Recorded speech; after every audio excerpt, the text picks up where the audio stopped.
मेरा होने वाला ससुराल पार्ट 1। एक लड़की की जिंदगी में सबसे बड़ा बदलाव तब आता है जब उसका रिश्ता किसी और घर से जुड़ता है। तब उस पर ना सिर्फ अपने मायके वालों को खुश करने की जिम्मेदारी होती है, पर ससुराल वालों का मान रखने का बोझ भी उसके कंधों पर आ जाता है। ऐसे में सिर्फ वो इतना चाहती है कि उसके ससुराल वाले उसे समझे और थोड़ा सा साथ दे दे।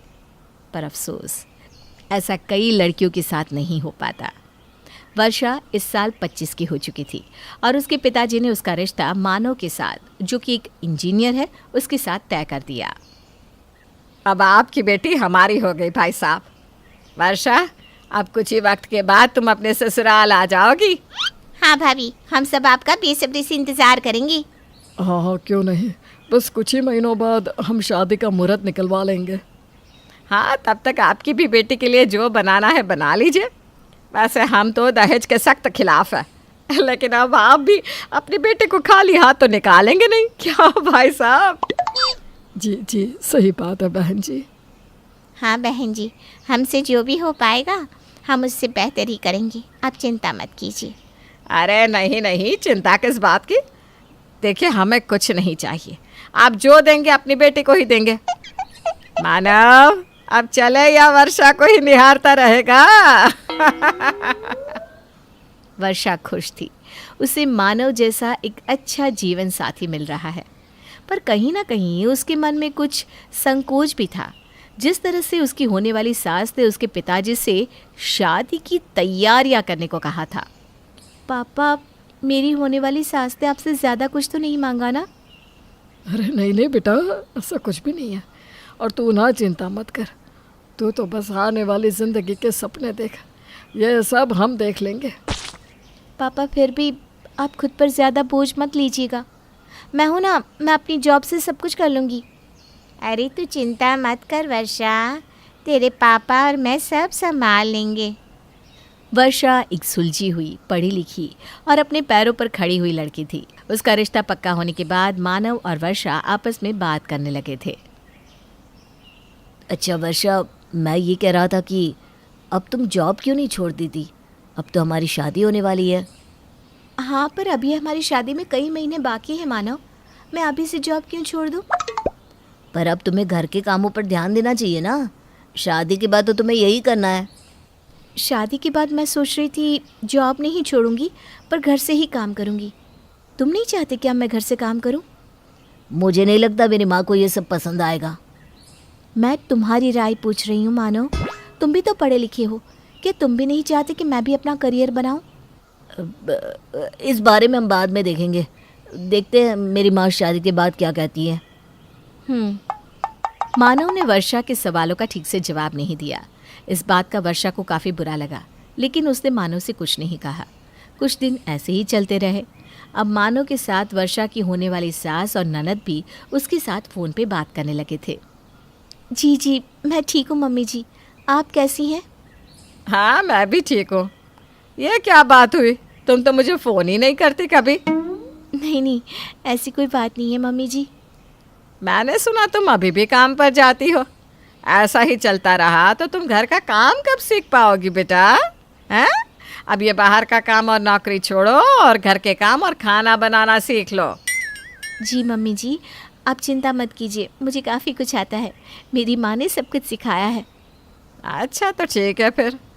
अच्छा, मैं ये कह रही थी कि तुमने शादी के लिए चीज़ें लेना तो शुरू कर दिया ना?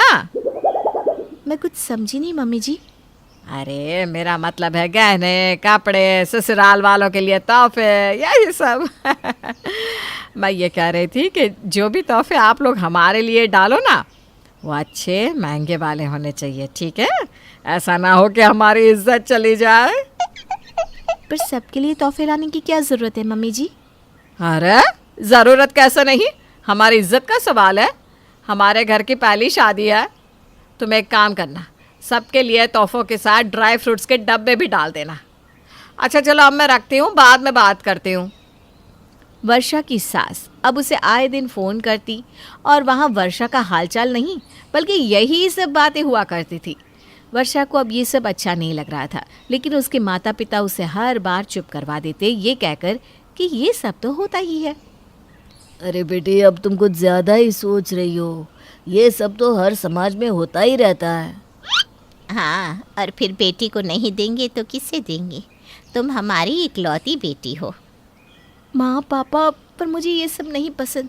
आप मुझे दे या ना दे, बात वो नहीं है, पर उन लोगों का इस तरह बार बार कुछ न कुछ मांगना मुझे सही नहीं लग रहा। वर्षा, मानव इतना अच्छा लड़का है, तुम इन सब बातों पर ध्यान मत दो, ठीक है? तुम बस अपनी शादी की तैयारियां करो, खुश रहो बेटा। आपको नहीं लगता कि हमें उन्हें इस बारे में कहना चाहिए? ये तुम कैसी बात कर रही हो वर्षा?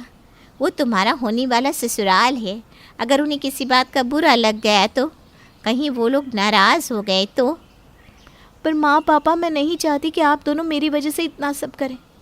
आप ये पैसा अपने भविष्य और बुढ़ापे के लिए बचा के रखिए।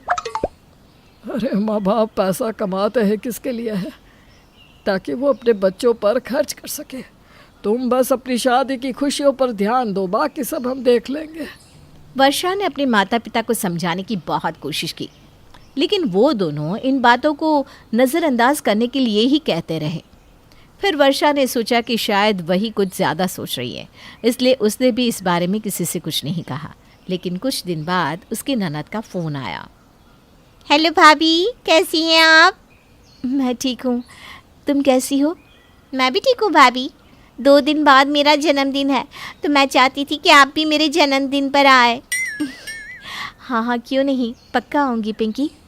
वहाँ ना मेरी सहेलियाँ भी आने वाली है, तो मेरे लिए तोहफे में कुछ अच्छा सा और महंगा सा लाइएगा। मैं नहीं चाहती कि मेरी सहेलियों के सामने मेरी इज्जत कम हो जाए। पिंकी, तोहफा तो तोहफा होता है, उसमें कीमत नहीं देखी जाती। नहीं भाभी, आप मेरे लिए कोई महंगी ड्रेस, फ़ोन या कोई महंगी अंगूठी लाइएगा, जिससे मैं अपनी सहेलियों के सामने दिखा सकूं कि ये मुझे मेरी भाभी ने तोहफे में दिया है। पिंकी, ये तुम कुछ ज़्यादा ही मांग रही हो। मैं तोहफा लाऊंगी, लेकिन इतना महंगा नहीं। मुझसे जो होगा वो मैं ले आऊँगी, ठीक है? नहीं भाभी, आप मेरे लिए अगर महंगा तोहफा नहीं लाई तो आपको मेरी पार्टी में आने की भी कोई ज़रूरत नहीं है। पिंकी, मेरी बात तो सुनो। लेकिन पिंकी फ़ोन काट देती है। वर्षा को पिंकी की बात सुनकर बहुत अजीब लग रहा था। उसे समझ में नहीं आ रहा था कि उसे क्या करना चाहिए।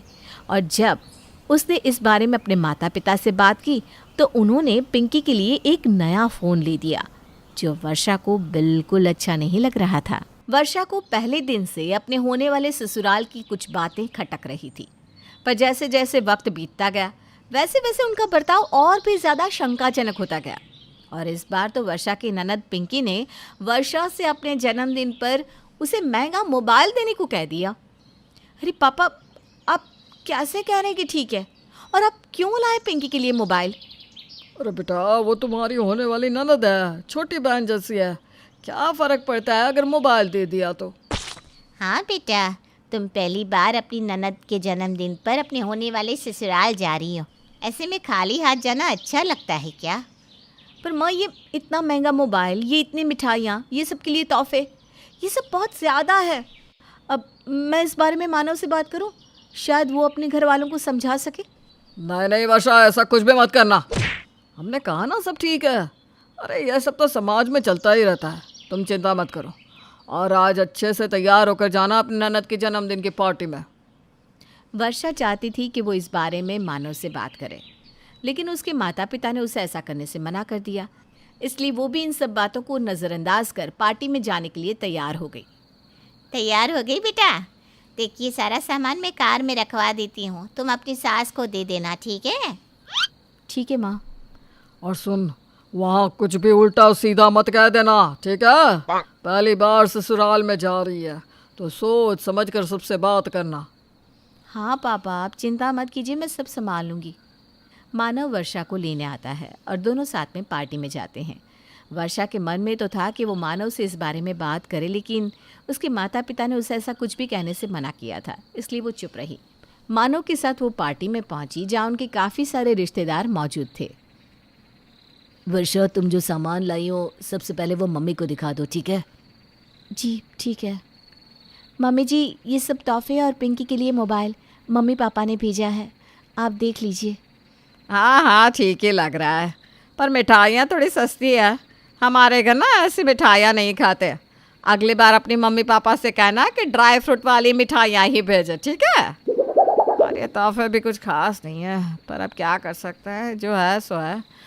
कोई बात नहीं, इस बार तो रख लेती हूँ, लेकिन अगली बार ध्यान रखना बहू।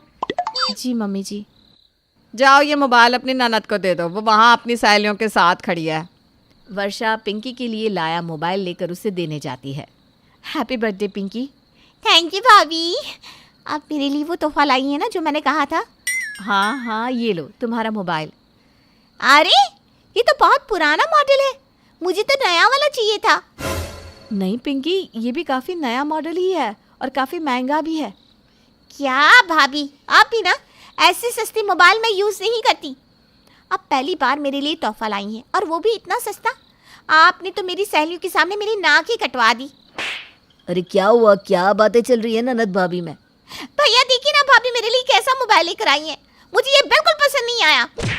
ऐसा नहीं कहते पिंकी, अभी रख ले, शादी में वर्षा तेरे लिए दूसरा मोबाइल ला देगी, ठीक है?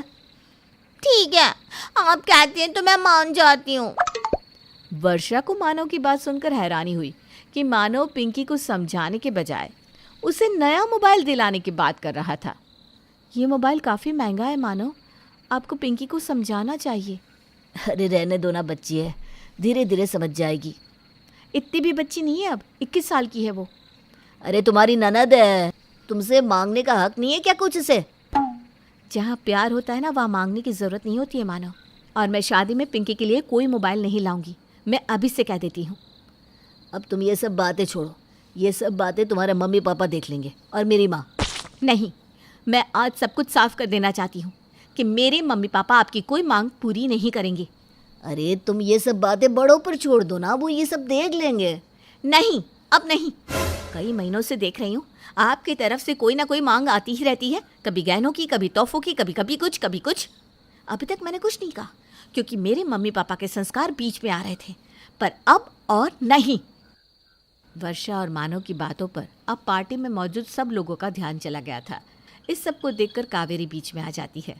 वर्षा, तुम्हें इतनी तमीज़ नहीं कि अपने होने वाले ससुराल में ऐसा बर्ताव करते हैं? अरे कैसे बदतमीजी से बात करी हो अपने होने वाले पति और सास से। आप तमीज़ की बात ना ही करें तो बेहतर होगा। आप मुझे कह रही हैं? कौन अपनी होने वाली बहू के घर से आए तोहफों के बारे में ऐसा भला बुरा कहता है, बताइए तो। आपने अपनी बेटी को क्या तमीज़ सिखाई है कि भाभी से महंगे महंगे तोहफे लेते रहो?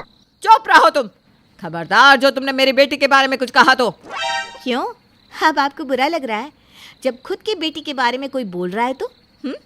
जब आप मुझे बोल रही थी कि काम छोड़ दो, घर का काम सीखो, खाना बनाओ, शादी के बाद यही करना है, तब आपको याद नहीं आया कि मैं भी किसी की बेटी हूँ? वर्षा तुम मेरी माँ से ऐसे बात नहीं कर सकती, समझी? और कोई भी मेरे माता पिता से ऐसे पेश नहीं आ सकता।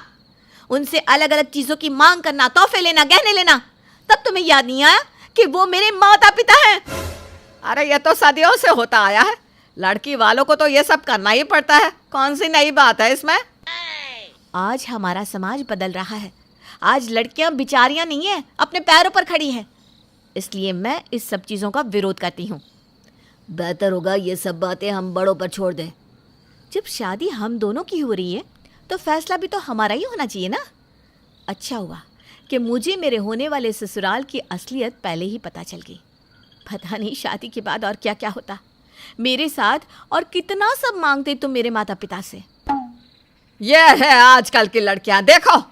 जी, हम हैं आजकल की लड़कियां जो गलत को गलत कहने की हिम्मत रखती हैं, और इसीलिए मैं ये रिश्ता तोड़ती हूँ। नहीं करनी मुझे ऐसे परिवार में शादी जहाँ बहू बस मिलने वाला दहेज हो। तुम्हें क्या लगता है तुम रिश्ता तोड़ दोगी तो कौन करेगा तुमसे शादी? अगर आज समाज बदल रहा है तो कोई ना कोई ऐसा परिवार भी होगा जो बहू को घर की लक्ष्मी समझता हो, ना कि सामान। और आप मेरी चिंता मत कीजिए, अपनी कीजिए। आपका असली चेहरा देखने के बाद आपके बेटे से कौन शादी करेगा, इसकी चिंता कीजिए। मैं तो अपने पैरों पर खड़ी हूँ और मुझे गर्व है कि मैंने आज सही किया है। वर्षा की बात सुनने के बाद वहाँ पार्टी में खड़े सभी लोग ताली बजाने लगते हैं। वर्षा की हिम्मत को देखकर उस पार्टी में खड़ी हर लड़की को उस पर गर्व हो रहा था। और एक प्रेरणा भी मिल रही थी कि गलत इंसान और परिवार में शादी करने से बेहतर है कि आप अपनी ज़िंदगी अपनी मर्जी से जिए।